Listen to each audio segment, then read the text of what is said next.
မကွေးတိုင်းစလင်းမြို့နယ်မှာရှိတဲ့ကြေးရွာတွေကိုအကြမ်းဖက်စစ်တပ်ကဝင်ရောက်စီးနင်းပြီးလူငယ်9ဦးကိုပေါ်တာဆွဲဖမ်းဆီးခဲ့တယ်လို့ပြည်သူ့ညီနောင်စလင်းသတင်းတာဝန်ခံကိုပြည်သူကရန်ကုန်ခေတ်သစ်ကိုပြောပါရယ်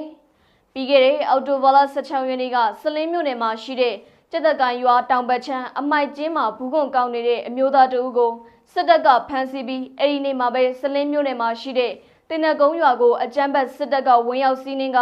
အသက်20ကျော်အရွယ်ကနေ35နှစ်အရွယ်လူငယ်4ဦးကိုလည်းပေါ်တာဆွဲဖမ်းဆီးခဲ့ပါတယ်။အဲ့လိုဖမ်းဆီးထားတဲ့ပြည်သူ9ဦးကိုလက်ရှိချိန်ထိစလင်းမြို့မရဲစခန်းအချုပ်ထဲမှာဖမ်းဆီးထားရလို့သိရပါတယ်။အဲ့လိုပဲအောက်တိုဘာလ16ရက်နေ့မှာပခုတ်ကူတမ101ကနေထွက်လာတဲ့အင်အား90ခန်းရှိတဲ့အကြမ်းဖက်စစ်တပ်စစ်ကြောင်းဟာပခုတ်ကူမြို့နယ်မကြီးကန်ရွာကိုဝင်ရောက်စီးနင်းပြီးအသက်20နှစ်အရွယ်နဲ့40ကျော်အရွယ်လူငယ်9ဦးကိုပေါ်တာဆွဲဖမ်းဆီးခဲ့က